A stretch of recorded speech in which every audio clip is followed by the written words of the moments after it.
Hare Rama, Rama Rama, Hare Hare.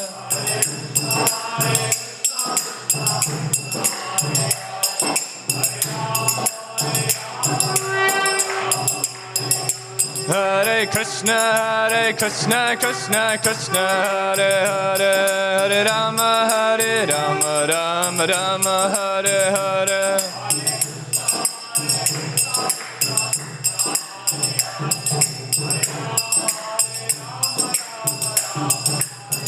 Hare Krishna, Krishna Krishna, Hare Hare, Hare Rama, Rama Rama, Hare Hare.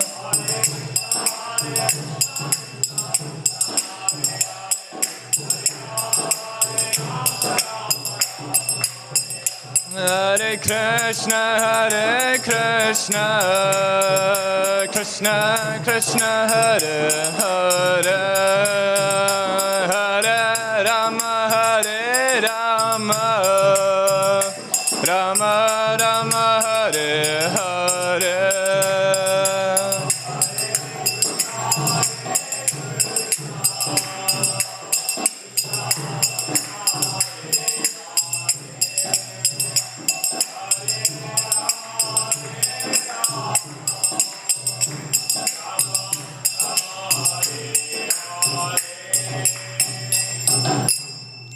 Vishnu Param Suparacha Gachara Stottara Shata Divine Grace Abhachan Bhaktivedanta Samishla Prabhupada Ki Jai.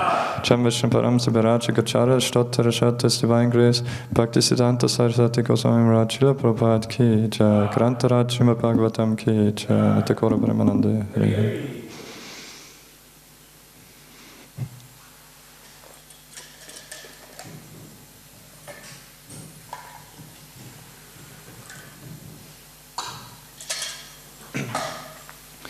Om Namo Bhagavate Vasudevaya.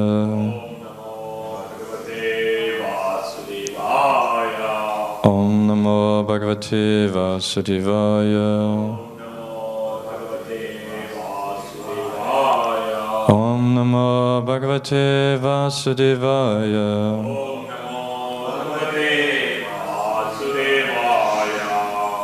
Hare Krishna. Today we are reading Srimad Bhagavatam, Canto 1, Chapter 14, text number 4.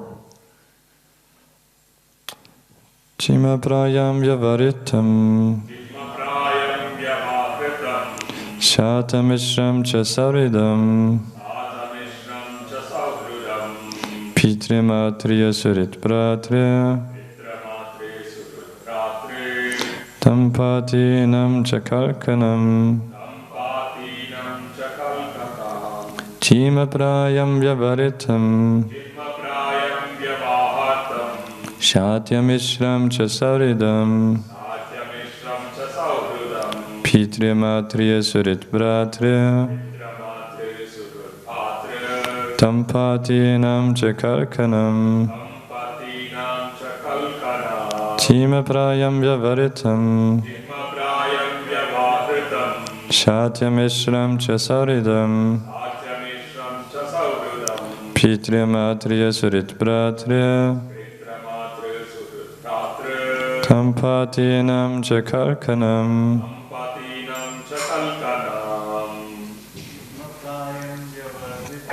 Chima prayam vyavaritam Shatyamishram cha saridam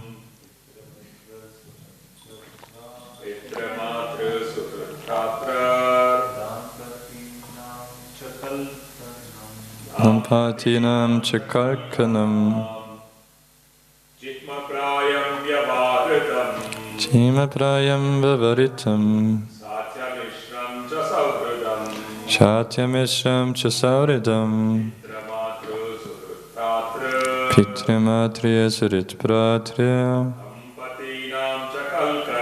Tampatinam cha kalkanam. Mataji. Word to word translation. Chima prayam, cheating. Vyavaritam, in all ordinary transactions.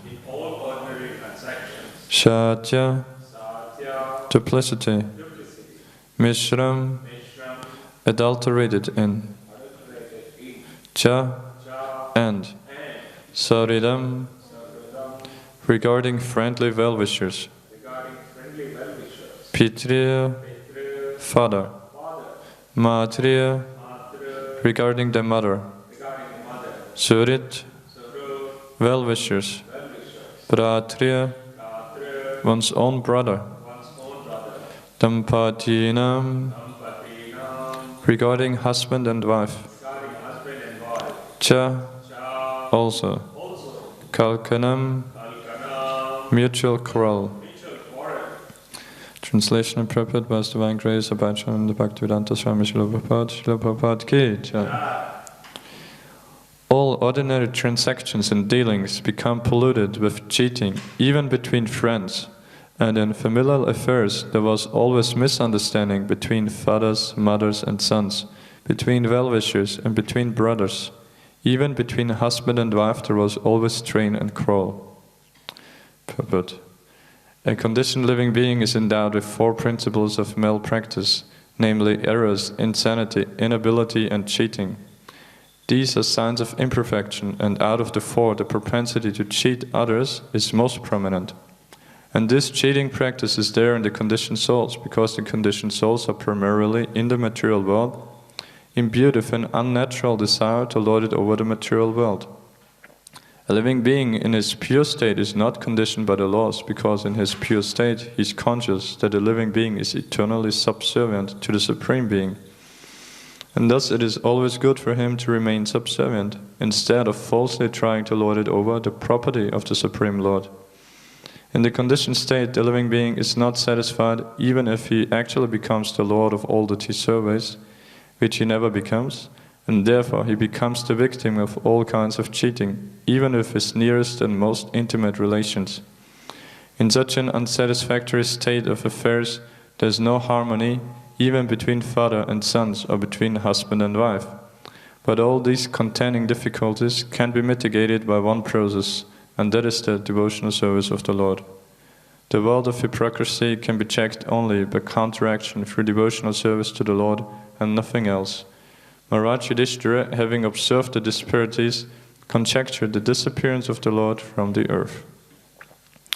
Almagnanatimirandasya Gananchana Jalakaya Chaksharon Militam Yena Tasmai Shri Gurve Namaha Shri Chaitanya Manobhistam Stapitam Yena Bhutale Swaram Yupam Parakaram Vitati Swapadantikam Vandeham Shri Guru Shri Uta Parikamalam Shri Gurun Vaishnavamscha Shri Rupam Sakrachatam Sahagana Rakudantam Tam Sarajivam Sadvitam Savadutam Parichana Saitam Krishna Chaitanya Devam Shri Radha Krishna Padan Sahagana Lalita Shri Vishakan Vitamscha Hey Krishna Karuna Sindhu Dina Bandhu Jagatpati Kopisha Kopika Kanta Radha Kanta Namostati Tapta Kanchana Gaurangi Radhe Vrindavaneshwari Vrishabhanu Sate Devi Pranamami Hari Priya Vancha Kalpadurubhashta Kripa Sindhubevacha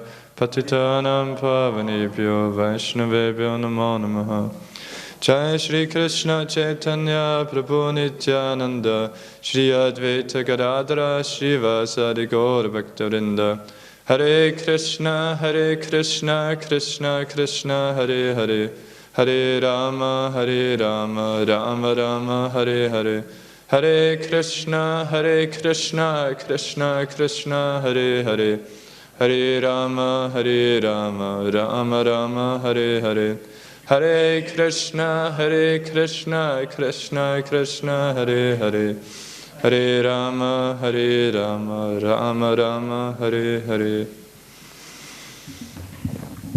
Hare Krishna.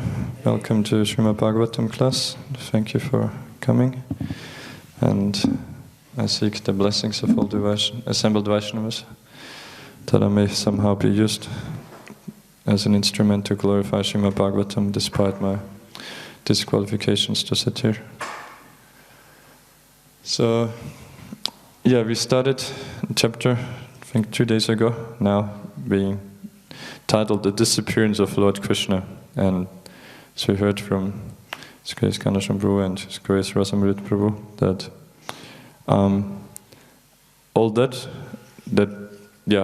absence of Krishna means inauspiciousness, and that's like the whole material world. It's an illusion in the sense that it appears to be without Krishna, to be separate from Krishna, because that's what the conditioned souls want, to try to enjoy separately. So the whole material existence is inauspicious. But here we heard, are hearing verses from Maharaj Yudhishthira, how he, not from him, but how he saw all different signs indicating that something is wrong. Because we heard first of all that he himself knew that he perfectly performed his duty, and which means not only for his own sadhana or whatever, like in our case, but as a king to look after that everyone in the kingdom would perform all the religious activities, perform specifically stick to their own duties. That's what we heard, not like Krishna says in Bhagavad Gita that it's better to perform your own duty imperfectly rather than performing another's duty perfectly. So sticking to the Varnashram Dharma, and so he knew that was perfectly observed, but still there were all those inauspicious omens, and thus he had immediately this fear that Lord Krishna might have wound up his manifest pastimes on this earth, and which we know which was the case, but and in today's verse, what those signs we hear of are that, like Prabhupada then starts in the purport with that the conditioned souls we know we are full of the 4 defects of propensity to cheat, prone to make mistakes, to be illusioned, and mistakes, cheating, illusion, and that we have imperfect senses, which Prabhupada here expresses as inability. So in the first sentence he says here, a conditioned living being is endowed with 4 principles of malpractice, namely errors, insanity, or in other words, being illusioned, inability, which means because we have imperfect senses, we are like not capable of perceiving actual reality. Even in the material world, we are so limited. We're not able to do what we might think to do, that we can see what's going around us, that we so many things that we might want to do that we are not able to because we have imperfect senses. And then Prabhupada says that cheating is the most prominent. So especially in this age now, we know it's this age of quarrel. That's like the main part of this verse. That let's go with the purport, because Prabhupada then nicely explains actually how why this is so, why this cheating propensity is so strong. So he explains here that is because at first the conditioned souls, we are in the material world with a cheating propensity, having allowed that coming us into our consciousness, that we have this idea of wanting to enjoy separately from Krishna, which means of wanting to, although we are eternally, constitutionally servants of Krishna, that we want to use the very property of our master, of Krishna, to enjoy for our own sense pleasure. And so that's why the whole material existence is based on cheating, and so that's why that is so strong in us. And so Prabhupada goes on then saying that the living being is not satisfied even if he actually becomes the lord of all that is service, which he never becomes, and therefore he becomes the victim of all kinds of cheating, even with his nearest and most intimate relations. So here then Prabhupada makes the connection to then the relationship problems, which is then the main part of the verse here, talking about that because of this very fact that the whole existence is based on cheating, that we, first of all, we are cheating ourselves, that we think, try to think or to live as being the enjoyer of being able to use the world for our own pleasure and being fully happy in this way, which is never possible because it's not our property and it's not our natural position. It's not our nature. And then, which means that we will always be unsuccessful. We might get some tiny material successes, but there will always be misery.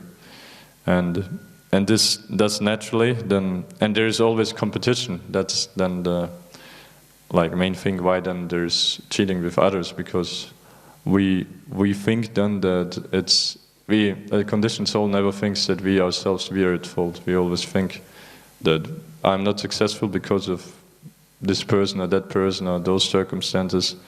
So, and then, how can then there be proper relationships? It's natural then that because we want to compete with others, we want to be better than others in our endeavor to lord it over the material nature, that that then naturally there's enmity and there's always quarrel.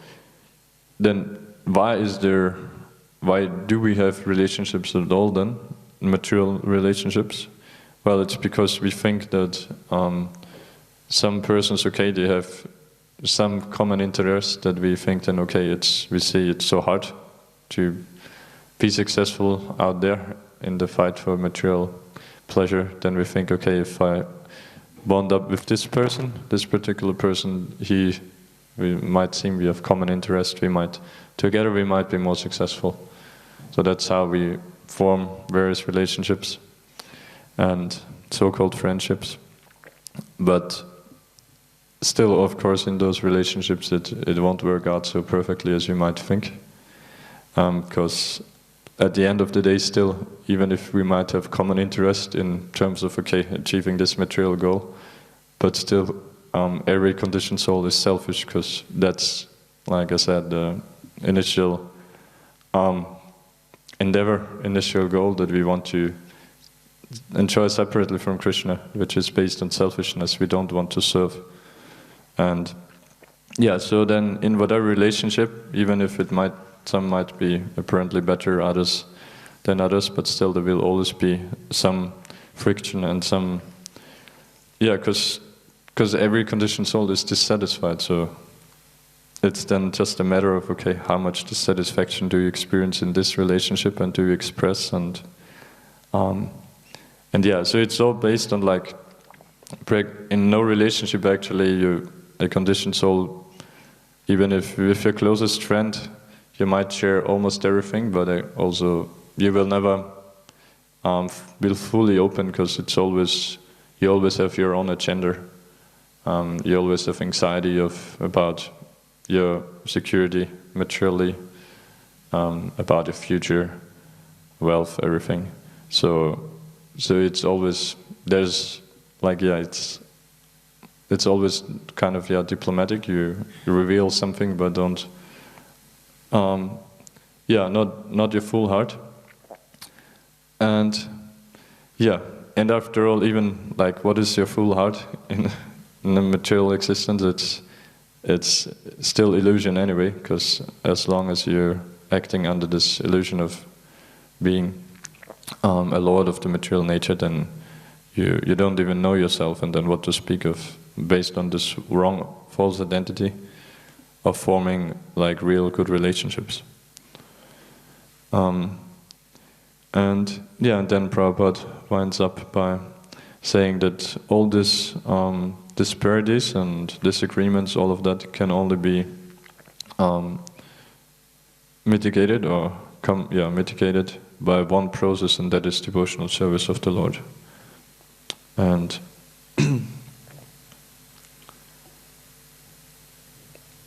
so because the magic thing about devotional service is that we come all from so many different backgrounds, and at least most of us, we still have many material desires and are driven by different set of modes and everything. So, and we are living in Kali Yuga, so naturally, yes, there will be so many difficulties even coming to Krishna consciousness in, like, especially in relationships also.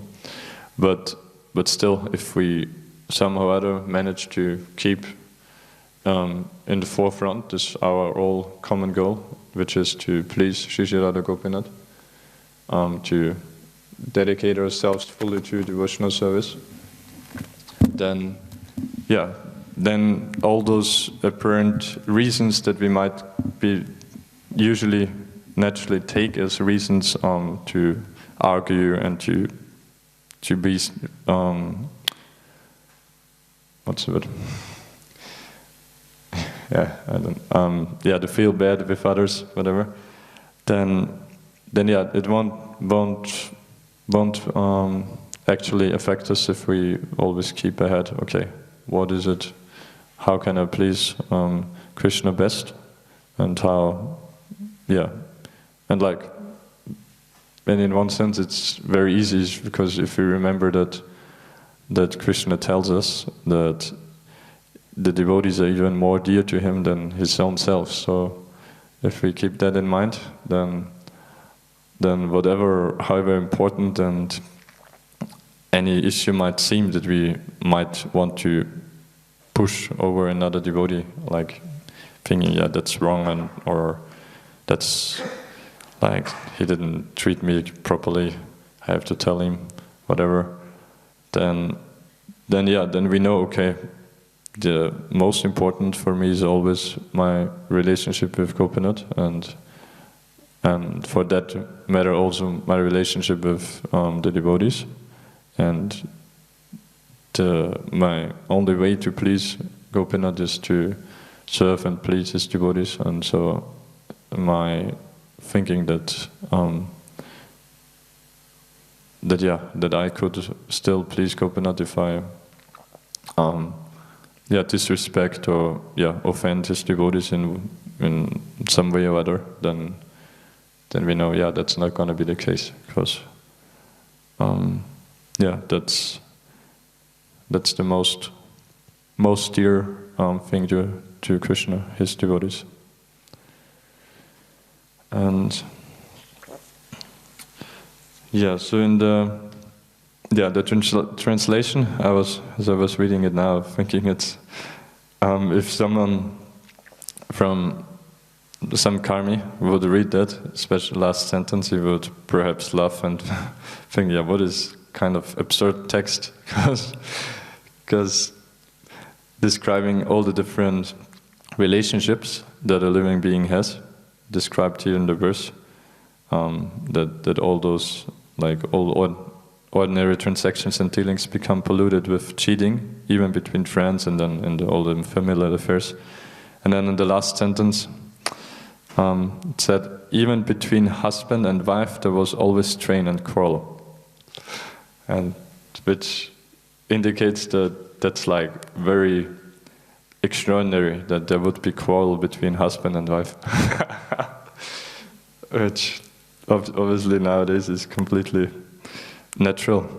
It's conceived of as, okay, that's part of life. That's as long as they don't kill each other and ideally don't harm each other physically, then okay, then go to a psychologist, whatever, if there is some issue, and move on. And in worst case, change partner. Usually there is no husband and the wife anyway nowadays, it's just partners for some temporary mutual pleasure they think they might get out. So it's this shows us 5,000 years ago how it was still completely opposite. That how it can actually be if everything is based on Vedic culture, or like with Krishna in the center, that it is not natural to argue and to fight, but because if everyone, like even not only for pure devotees, for whom it's completely obvious that they will never feel any bad feeling against another, but even on Varnashram Dharma, like back then, it was not everyone was pure devotee, but if the consciousness is still more duty consciousness of knowing, okay, that's my role, that's how I can progress in life, that's how I can be happy in life, then they won't pick up a fight for anything,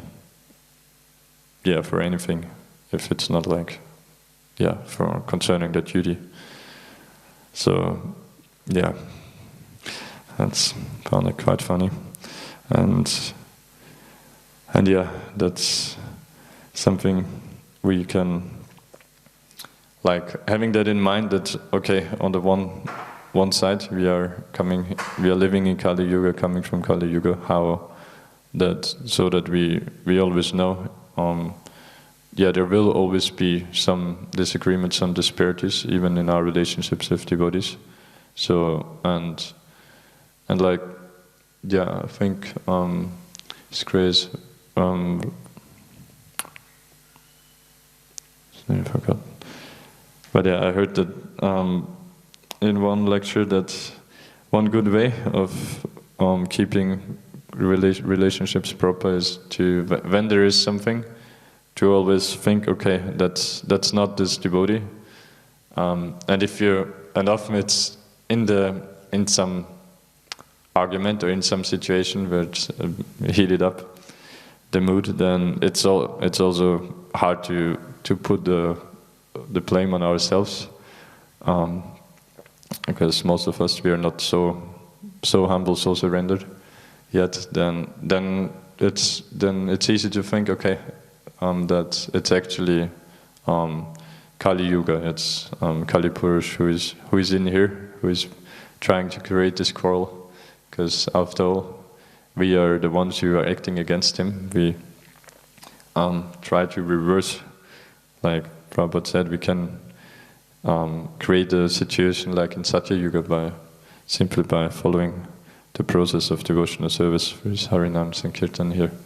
So we can think, okay, no, it's not the other devotee, it's not me, it's just Kali Yuga, so let's take a step back and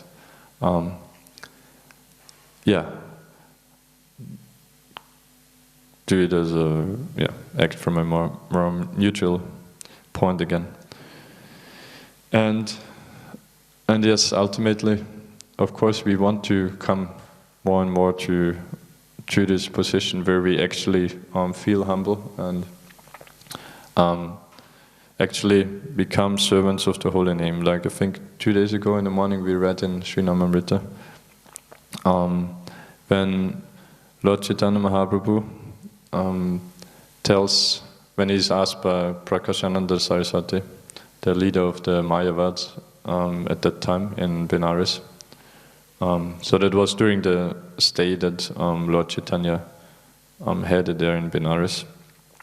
Primarily, actually, because later on then he instructed Srila Sanatana Goswami there. But as is always the case with the Supreme Personality of Godhead, he serves always more purposes at once. And so another purpose was, there was also 2 devotees there, whom he wanted to give his association to, Chandrasekhara and Tapan Mishra. And Tapan Mishra being the father of Raghunath Bhatta Goswami, is it? I think so, one of the 6 Goswamis.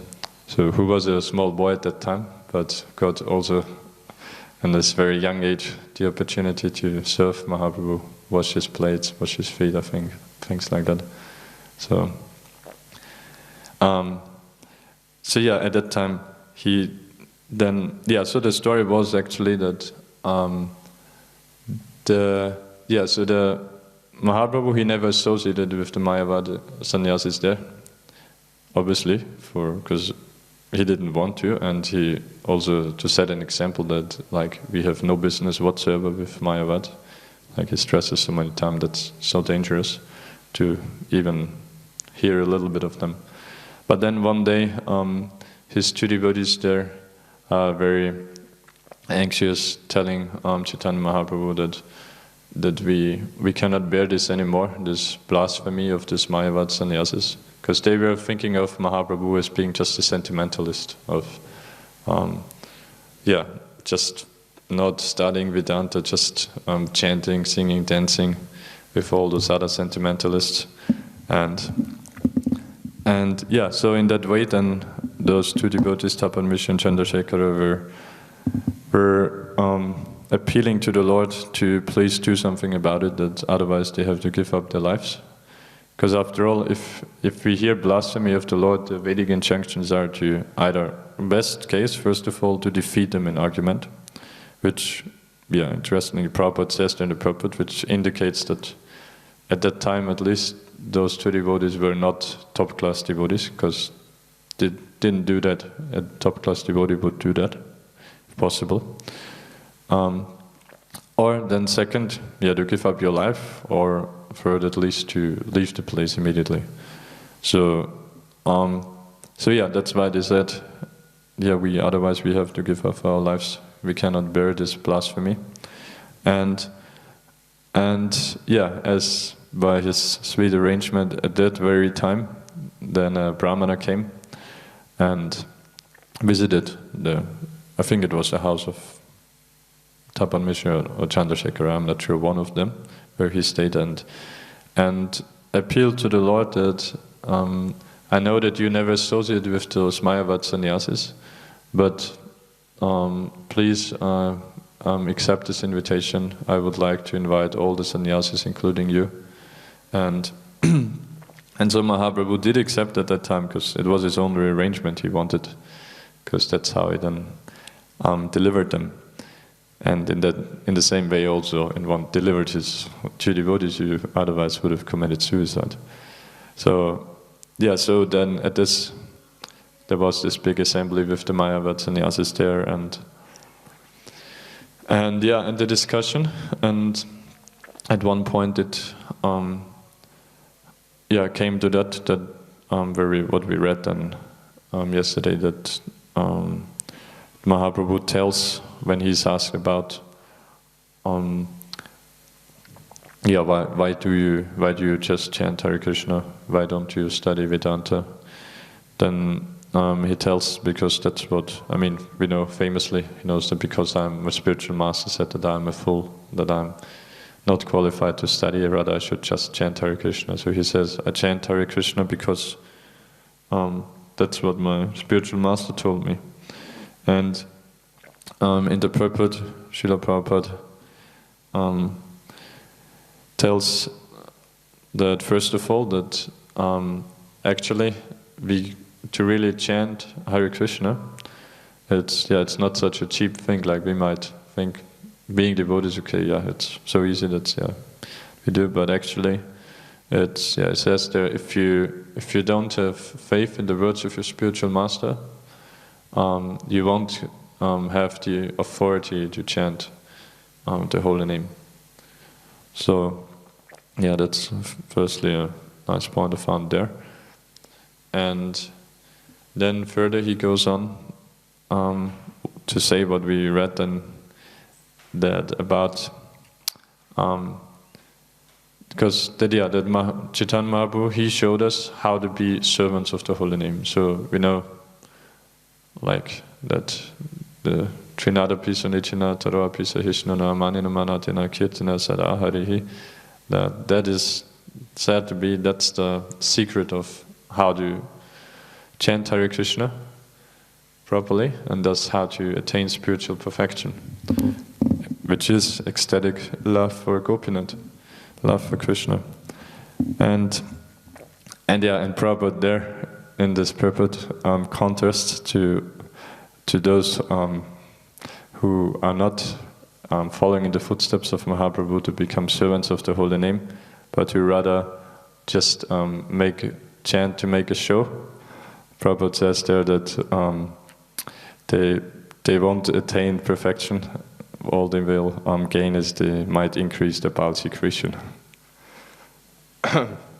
which is, in one sense, it's interesting also that, because otherwise we know and we say, yeah, chant, however, with offenses, without offenses, inattentive, not attentive, just chant, you will always get benefit. So even those rascals, they will get some benefit, but then at the same time, obviously, Prabhupada also, like here, stresses that we should endeavor to chant properly, to make advancement, to not commit the 10 offenses against the holy name, and to become more humble than a straw in the street. So we should endeavor for that. Otherwise, the chanting will have very, very slow effect. Because it's like, you're glorifying the Lord, you're appealing to Him, but at the same time, you're acting against Him, against His devotees. So it's like, quite hypocritical, and at one level.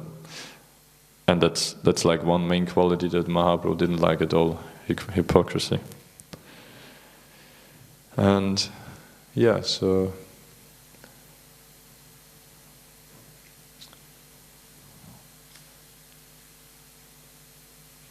okay, I think I'll end here if there's any comments or questions. Grantarachi Bhagavatam ki.